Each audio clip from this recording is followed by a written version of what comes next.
Hey, everybody. It is great to see you. Hi, Iwa, AT, Clary. If you are here for cold pitching B2B clients, you're in the right place. I see Brandy coming in, Denise, lots of great names, Alexis. The best Tuesday in October, I think. So we like to take just a minute to let everybody get settled and get in here, but you have reached Cold Pitching B2B Clients. This is a free webinar by the B2B Writing Institute. And what we do is we help people learn how to write and sell excellent marketing content. And so this just happens to be a webinar on the selling part, on finding clients. And my name's Sarah Griesenbach. I'm the founder of the B2B Writing Institute. And by the end of this year, I'll actually have invoiced a lifetime $1 million as a freelance writer in B2B. And I'm really not one to brag. This is over almost 10 years, so it's not like it's that special. But I mentioned that because the very first time that I had to send an email asking someone to send me money as a writer, it still just seems like magic looking back at it. Like the first time you read Lord of the Rings or Harry Potter, it felt like it just happened. I couldn't really understand or pretend it was intentional. It just felt really nice. But over the years since then, so over the past 8 years, it's become really obvious that we are the magic. So the writer sending that email is what makes the magic happen. So when you master cold pitching, which we're going to find out is just a fancy word for not sending spammy emails, you end up being able to make your own magic. You can pick your clients, you get people curious about you, the right people write you back, just all these wonderful things. And so I'm so glad you're here today because we have 4 very successful practicing freelancers. So people who are doing this every day, landing clients, closing deals, then doing the work that comes with it. And so our goal is for you to walk away with 1 or 2 things, maybe 3, maybe 20, that you can do today or tomorrow to get some of that magic working for you and make you feel a little more comfortable in your inbox. So just a few technical notes before we get rolling.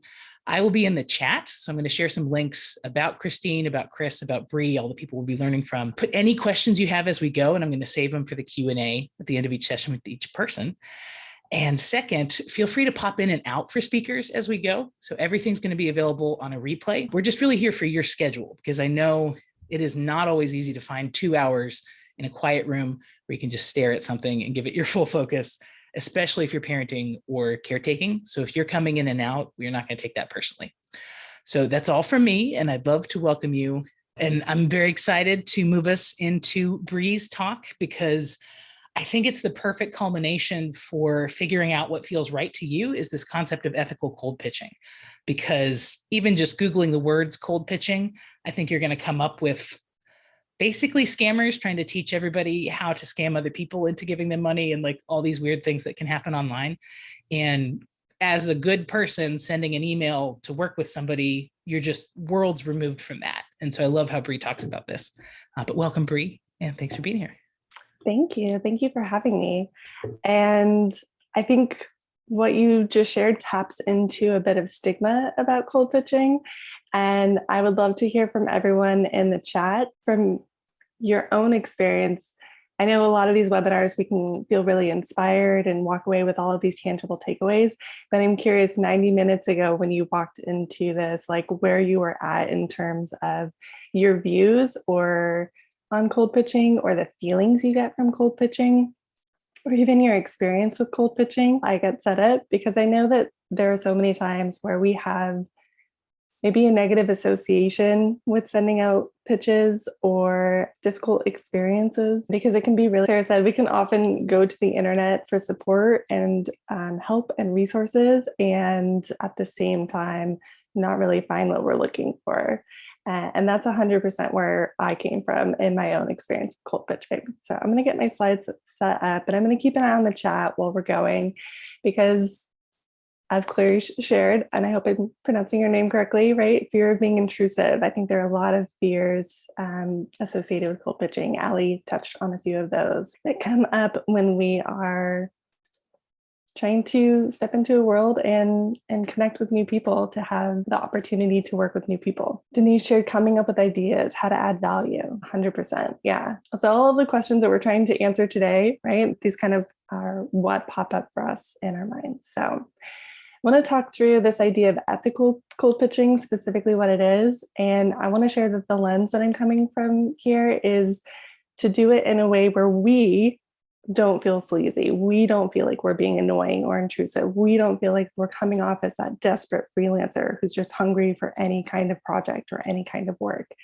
Because while it's very important for us to be thinking about the person on the other side of that inbox and what they might be thinking and feeling when they go through the experience of reading that email, we also want to have that sense of pride and confidence and comfort and alignment with our values when we are actually doing that work of sending out that cold pitch. Because I think most of us, when we got started in our businesses, we were looking to do something that we enjoyed, something that we're passionate about. So the way that we go about building that business, I think, is important to continually align with those values, continually align with the way that we want to show up.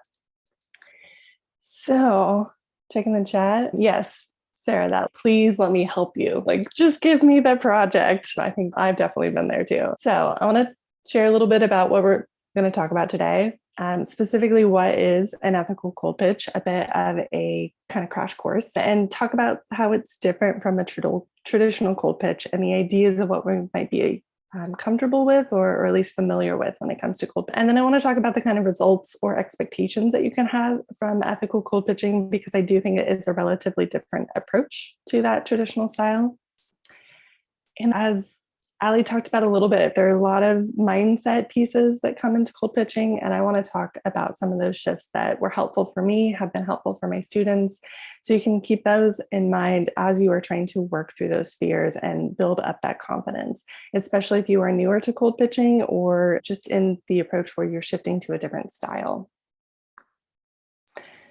So, catching up on the chat here, Shelly shared, even though I've had some success, I still struggle with associating cold pitching with being too salesy. Yes. Oh, I've heard that so many times. The car salesman, and it makes you not want to do it, right? We don't want to be associated with that person who's slithering into your inbox to try and take something from you. I think that's a common association we have about cold pitching, is that it's only for the pitcher.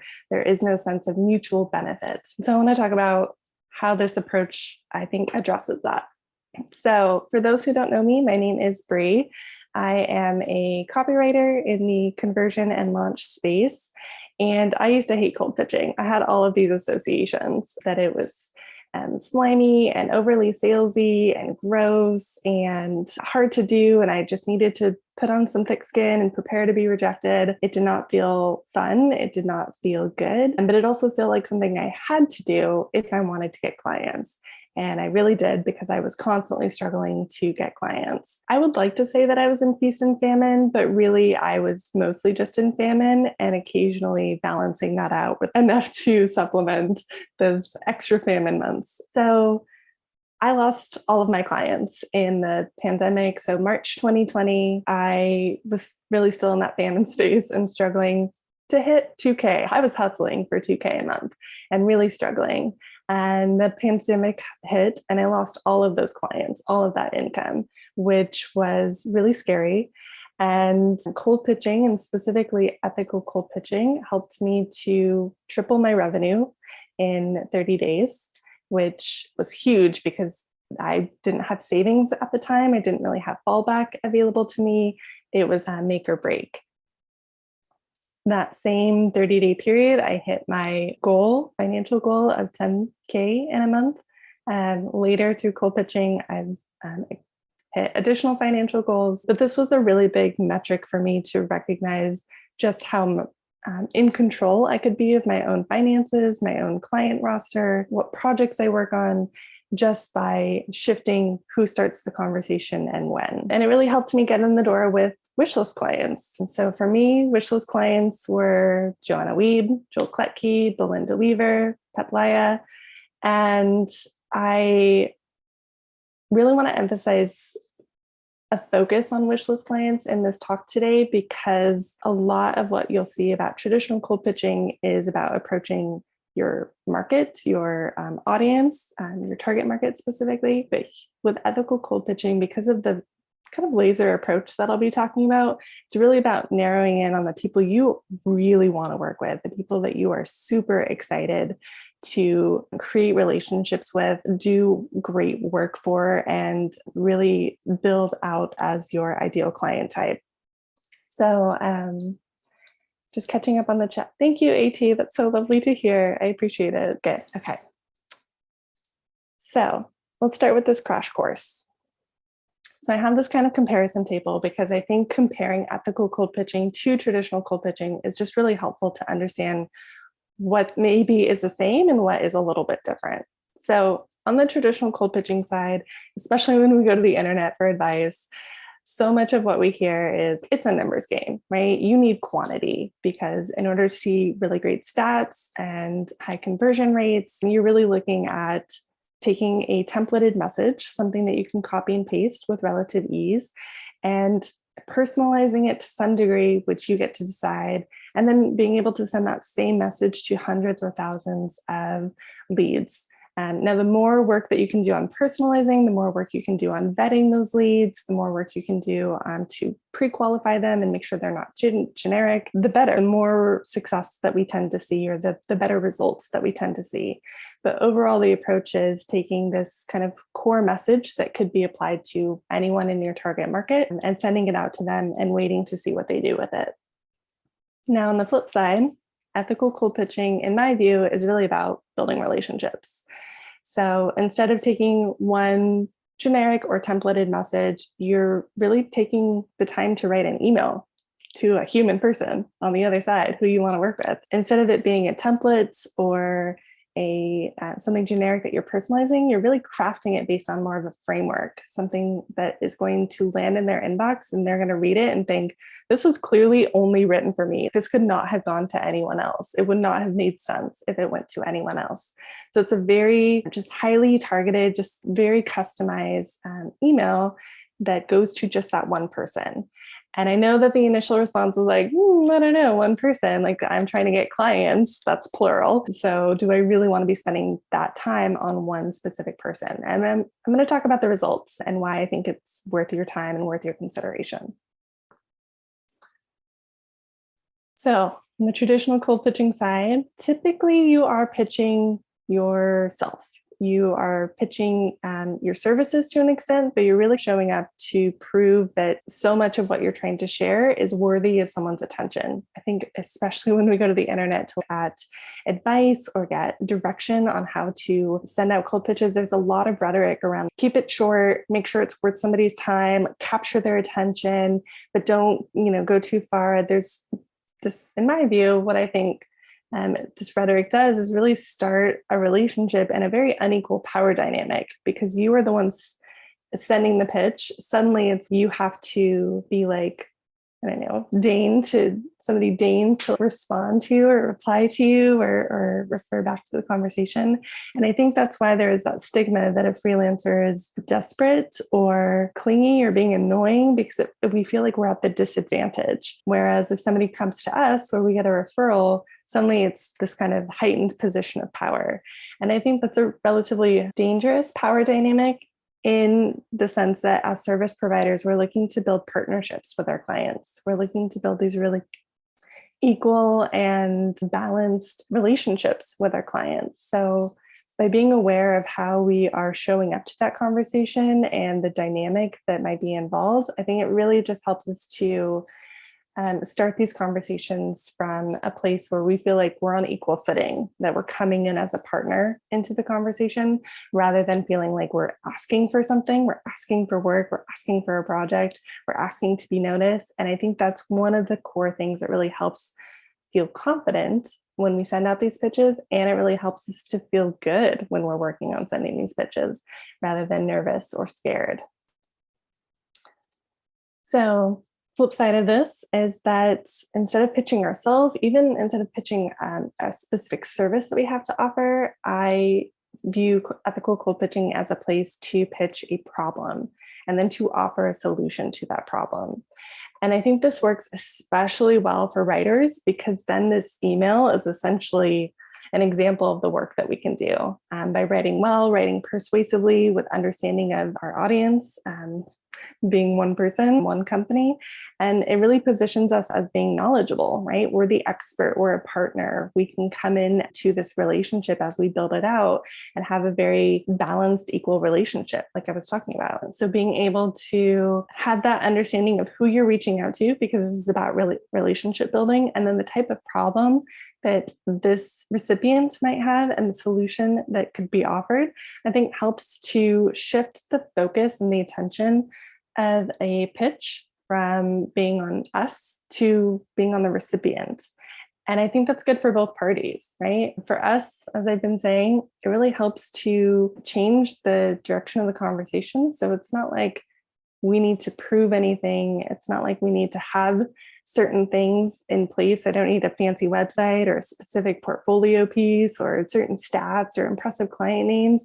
I can step back and away from that and really focus on, I understand this niche. I understand this industry. I understand the problems that you encounter, and I know how to solve those problems. And so it really helps to shift the focus away from us.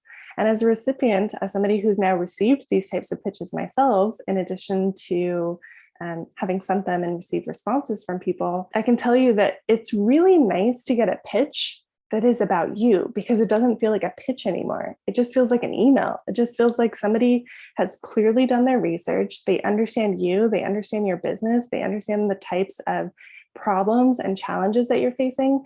And they also showed up with a solution. Like, all I have to do is say, tell me more. That's incredibly easy and nice and comfortable for a recipient. So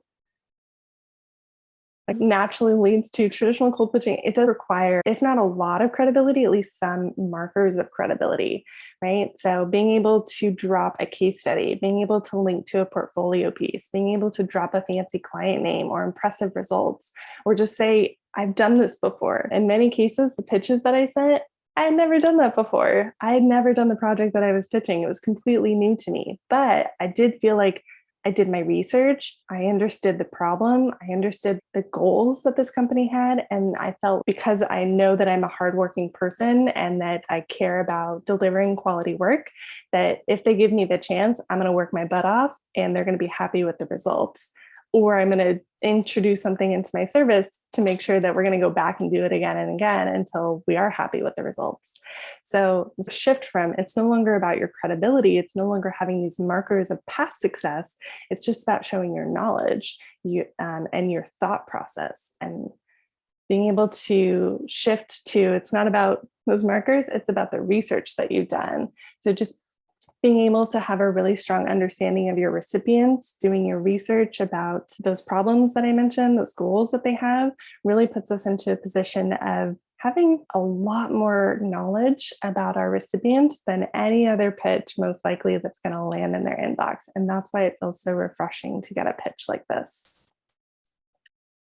So traditional cold pitch, we're generally going to end by asking for the sale. Say, do you have any projects coming up? Do you need this service that I offered? Can we do this for you? Or let me know if you're interested in this thing that I pitched, and then we can talk. And that can be a little bit problematic because we're often putting the onus or the responsibility on the recipient to then match our skills or our services or whatever we mentioned about ourselves to their needs, right? Do we need this thing? Is this something that we are already trying to work on? Have I identified even that this is a problem that I care about? So it starts to become a little bit more challenging sometimes to receive a reply, because in addition to somebody resonating with the ideas that we shared, they also need to feel like they know how to lead the conversation. And that can be a really tricky or uncomfortable thing for somebody, especially when there are so many ways to talk yourselves out of replying to an email. I don't know this person. They just want to buy something, or they just want me to buy something from them, or I don't have time for this right now. There's so many ways to talk ourselves out of it.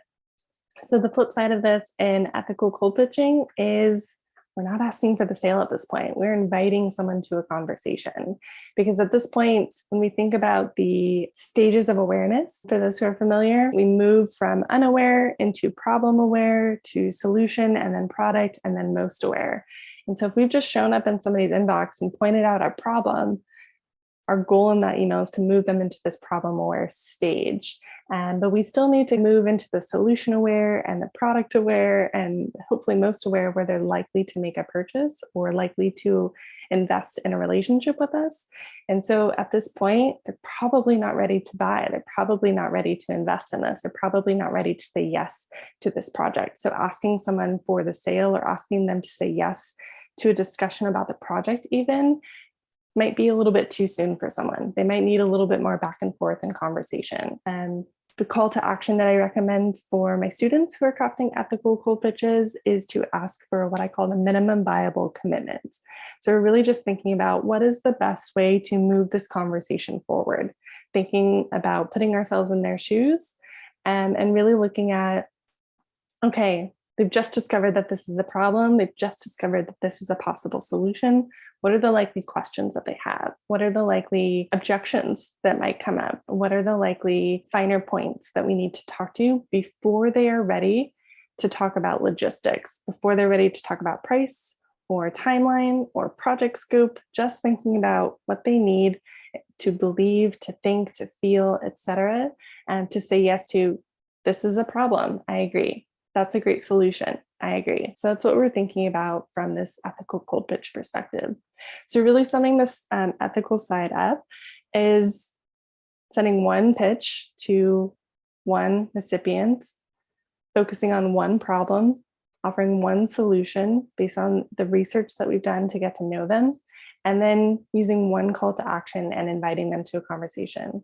So for those who are familiar with the rule of one, ethical cold pitching is all about one, taken maybe to the extreme to an extent, right? But we're just thinking about it from this rule of one perspective, because it really shifts the dynamic of our cold pitches from, I need to send dozens of these out, to maybe have a conversation with one person, to who are the people that I really want to connect with? Who are the people that I really want to collaborate and work with? Who are the people that I really want to do great work for? And what are the problems that I want to solve? What are the solutions that I want to be a part of? What are the things that I want to get to know about my ideal clients? And what are the conversations that I want to have with my prospects as we move forward into a client dynamic and our relationship? And seeing in the chat that Denise shared, if you think about it, these are things we do daily in some way. Yes, I think if we flip this cold pitching around, when we think about when we get inquiries, when we get referrals, this is exactly what we're doing. We don't immediately say, great, here's the link where you can sign and pay. We invite them to a conversation. We ask questions. We get to know them. We decide if we're meshing. We maybe have a qualification form. There are a lot of pieces that we are doing from both the sales perspective and just the human to human interaction perspective that we are doing when someone reaches out to us. And so I don't think we need to eliminate those from the process if we are the ones starting the conversation, because it's really the shift that's happening here. So, as I said, it can feel a little uncomfortable to then say, I'm going to spend all of this time on one single pitch, and what if they don't respond? What if they say no? What if it's just a complete waste of time, right? So I want to talk about some results that I've seen. And then again, I'm going to compare to traditional cold pitching. So traditionally, and this again depends on how personalized it is, how small your template is in terms of the pool of recipients that it goes to. But generally speaking, open rates for traditional cold pitching are between 20 and 40%. Response rates tend to be between 10 and 20%. So basically just having that. And conversion rates tend to always seem to be like below 1%, between like 0 and 1%. So the idea of maybe I'll send this out to 100 people, maybe 20 to 40 people will open it, 10 to 20 people might actually respond, and then maybe one person will carry through to convert into a client, which to me sounds really scary. That makes me super nervous. Even if I've automated everything, if I've scaled it and I've like got this whole system that I barely have to touch it and do anything, just but look at the stats. And that scares me for two reasons. The first one is because just 100, I'm going to reach out to 100 people. They're going to potentially even see my name, and then I'm only going to be able to have a conversation with one person. That makes me a little nervous. That feels like it's a lot of control out of my hands. And the whole point of cold pitching for me is to really take back some of that control. Ali mentioned how so much of the referral, inquiry, inbound leads process is out of our control. Cold pitching being an outbound process, right? We want to hold on to that control. And the other part of this that makes me really nervous is that I don't think any of us really want to look at people as numbers. I think that makes us feel a little bit uncomfortable to some extent. And we do a lot of mental gymnastics to ease that process, to make it feel more comfortable. And once they reach out to me, we're going to be having a conversation. Once they respond, like, I'm going to show up as a person, they're going to be a person, that's going to be totally fine. But I think even to start this process of just seeing all of the potential relationships I could have as just dots on or metrics, for me, it just doesn't feel comfortable. And then when I started to put this approach into practice, and for the 18 months that I've been using it, I found that it feels good, but it's more effective. It's in some ways also more efficient. So stats for the ethical cold pitching side, open rates is between 80 and 100%. I've had 100% open rate for 18 months. My students tend to be around 80 to 90%, and depending on their niche and what they're focusing on in terms of their audience, who they're reaching out to. Response rate tends to be between 75 and 100%. For 18 months, I have had a 100% response rate. I know several of my students who have experienced the same, and the average across my students has been about 75%, or rather, not the average, the minimum for my students who have reported to me has been 75%. And conversion rate is between 50 and 60% from what my students have shared with me. I have had 60% for a really long time. I haven't updated that recently, and a lot of clients or prospects who have pitched have come back and initiated projects with me, even up to a year later. So that I need to back, because that might actually be higher. Another piece of this is, like Ali, I've sent fewer and fewer cold pitches because I've developed relationships. So not only has cold pitching helped me land clients, but it's helped me to land clients who stay for repeat projects, who come back and continue to work with me. I don't do retainers, so it's not like we're locking into any long-term project work, which means they're returning for projects over and over. And I've filled up my capacity. So I spend less time pitching and more time continuing to work with people who I love, people who excite me, people whose work I think matters, and people whose work I enjoy collaborating on. And I think the best thing about ethical cold pitching is the very crazy fast response times, literally replies in minutes. These are a couple examples that I've pulled from my students and my own experience, which is just insane, like 36 minutes, 12 minutes. Chris, I think that might be yours. 39 minutes, right? 7 minutes, right? This is really fast. And again, I want to reiterate that this is because it doesn't feel like a pitch. I can also say that the most frequent response that I get, even if the project ends up being a no, is thank you. People are grateful for getting these emails in their inbox, and they really appreciate the thoughtfulness that goes into them, because it doesn't feel like getting pitched. It just feels like somebody clearly cares about you. They care about the success of your company. They want to help you, and they care about you as a person. And that's just a really nice feeling. So I think that is one of the things that leads to these very quick response times. And if you can imagine not having to wait days or weeks, being like, I wonder what happened with the pitch for that wish list client that I really want to work with, it's a really nice feeling to just check back into your inbox later in the day or the next day and be like, oh, they've already responded. Great. Let's see what they said. And as promised, I wanted to talk through a couple of the mindset shifts that have really helped me, and I think have helped my students with this approach, because there's so much stigma and there's so many issues around fear and confidence. And so I think it can be helpful to think about how we're thinking about cold pitching. So the first one, especially with this approach, is you're not pitching yourself, you're not pitching your work. Instead, what we're really doing when we are showing up in someone's inbox here is we are directing their attention to a problem and starting a conversation around a solution. That is literally what we do as writers, right? That no longer, to me, that doesn't feel scary, right? I know how to do that. I know how to direct their attention. I know how to start a conversation. I know how to bring up topics.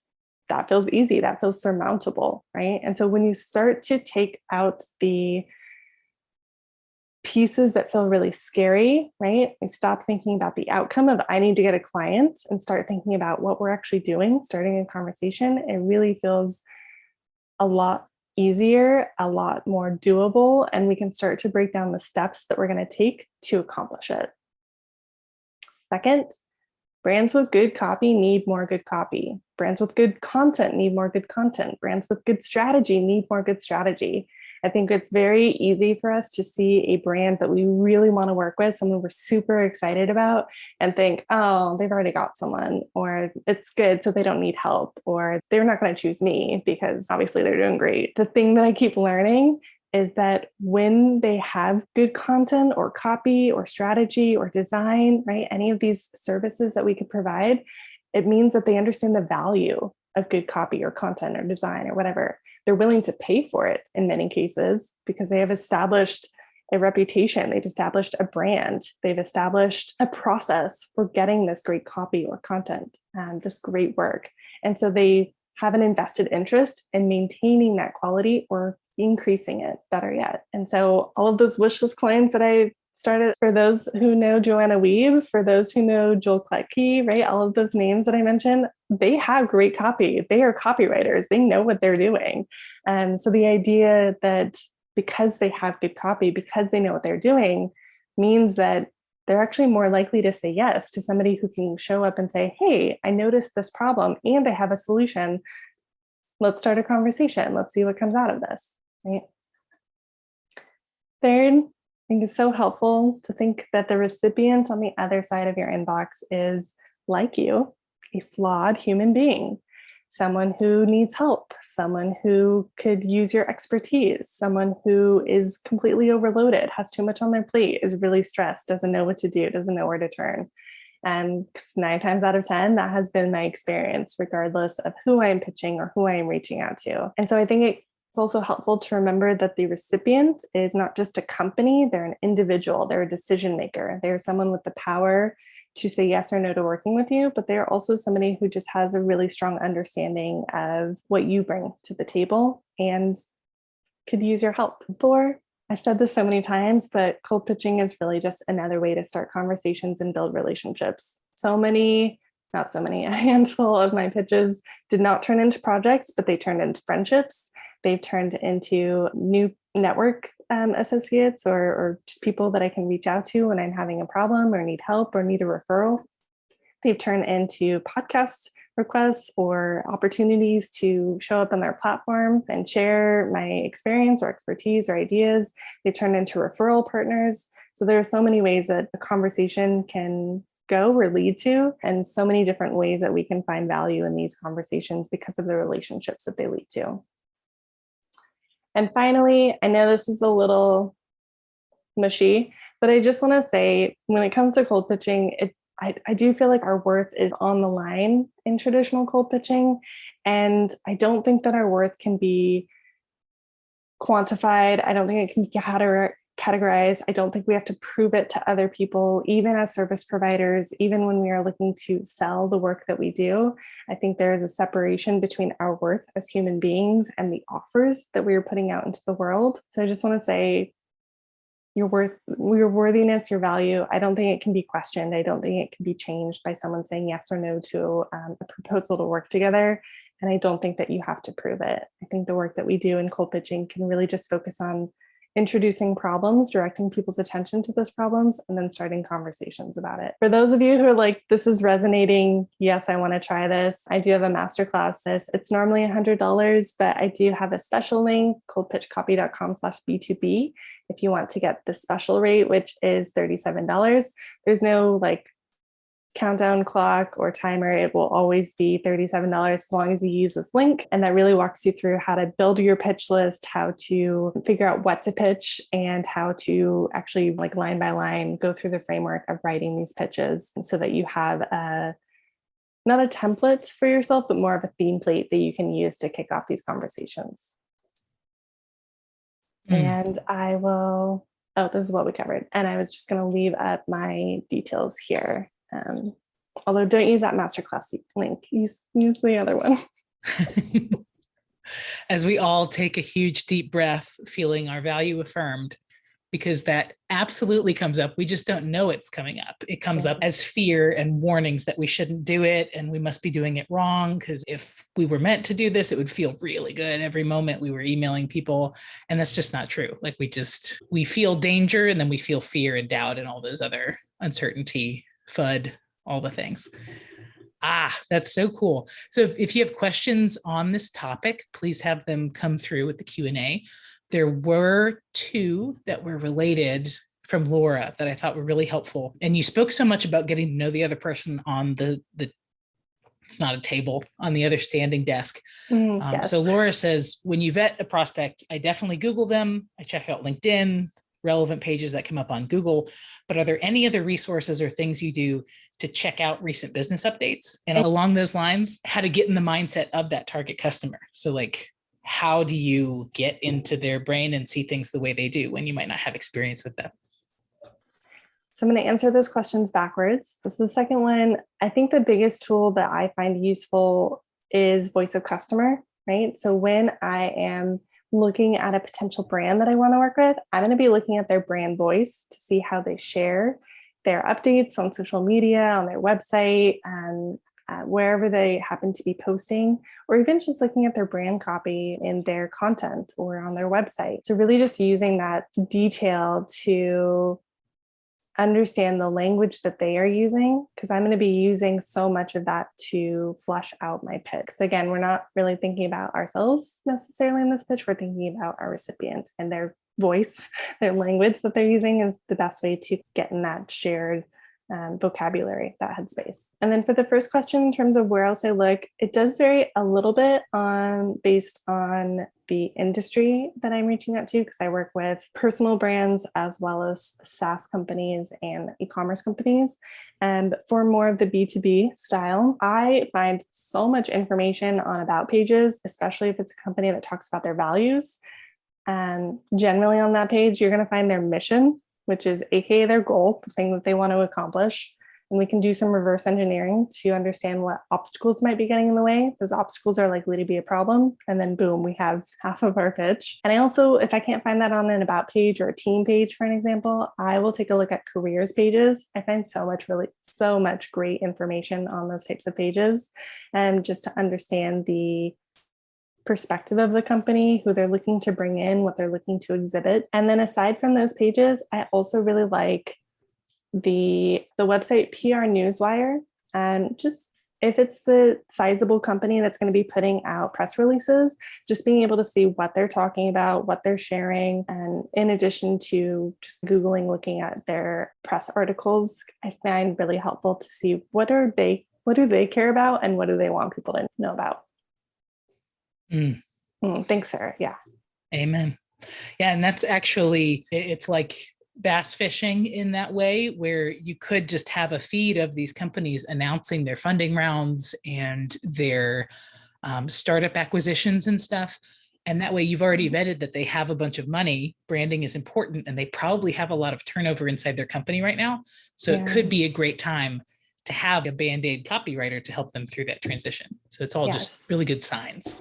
Yes. And I'll add to that, I tend to choose a couple of companies that I'm just going to pay attention to for a while and build up a kind of a reservoir of information about. So setting up Google Alerts is really great for that. And I forgot the other thing that I was going to mention, but when it comes back to me, I will drop it. I love it. Yeah, I have a couple of those, like just B2B writing. I have a Google Alert that sends me really interesting stuff so I can keep a track of what other people are doing. And maybe it's worth mentioning too, everything we've talked about really applies to B2B and B2C, but B2B can add this complication where the audience you're writing for is different from the audience you're pitching, right? They're a second degree away from what you're doing. So your job for pitching is to learn about marketing managers in B2B tech. But once you write for those people, your job is to learn about customers of B2B tech. So there's a dance that you're doing where learning about marketing really helps you, but also learning about that industry helps you. And those are two different packets of research to be doing, which is good because everybody here loves reading. So, and I'm glad you brought that up, because a lot of the research that I'm doing is looking at the company, and what they're trying to accomplish and who they're I'm doing that for, but I'm also looking at the recipient, the decision maker. So if I know that I'm going to be pitching based on the type of company, the VP of marketing or a marketing manager, then I'm going to find out as much publicly available information about that person as I can. And if I don't have information about that individual, then I'm just going to be trying to understand as much as I can about the role and responsibilities that are on that person, so I can understand what's at stake for them, what is a problem or a solution for them, and what they are likely to care about and respond to, so I can address and tailor my pitch accordingly. I'm smirking because you also never know what you'll find out about that person. I found it some really interesting. I have mentioned like personal details, right? It seems like it's going to be a little weird, like stalkery, when we drop information. I love your dog. He's adorable. Where do you get your border collie? And it doesn't come across quite like that in a business pitch, obviously, but people actually love having those little details dropped in to pitches, especially when it's done with some elegance, because it just reaffirms like, wow, this person really cares about me and my company and the work that I'm doing. I wonder what it would be like if they were on my team and helping me. And if it's online, as long as you didn't have to hire a PI to get that information, they want people to know, right? Like if the dog is on Twitter and Instagram and LinkedIn, they are proud of that dog and want people to know about it. Yeah, so I'll just add to this. I'm not using any paid services or information that's behind paywalls or private systems. All of this is publicly available, and I'm just using that to, one, kind of cull some of that information and just use it as a catalyst for background research, as well as just having a really strong understanding of what's going to kick off this conversation in a great way. We've got a lot of thank yous, and this rocks, and this speaks to my soul. So I'm just so glad everybody made it. Thank you, Bree. Thank you. Thanks for having me. Yeah. So thank you all for joining us and really sticking through into our extended session, 10 minutes overtime. I'm hoping these 4 talks have given us some insight or confidence in getting into your inbox and actually doing the work. So finding clients that could be a great fit, connecting with them naturally, acting like you're here, being here to give them something instead of taking them something. Because what you have to give, even if you are brand new to this, is your time and attention and energy. And that is something they do not have. So even if you have absolutely nothing going for you except a free couple hours, that has value. Not as much value as a trained writer who can bring those skills, but just at the very basic core of being a human being, you are bringing value into that conversation. So the more you learn, the more you can be pitching things with higher value and really get this off the ground. And I think I also had this tangent of it's going to serve you a lot as you grow your business, because you're going to want to change who you're writing for and what you're writing as you evolve, as you make more money, as you discover what content strategy is and decide to pivot to that. You're going to have these moments where your potential has to be worth more than your past because you don't have experience doing those things. You're always going to be trying something new. So just those mindset shifts that came up today are super cool.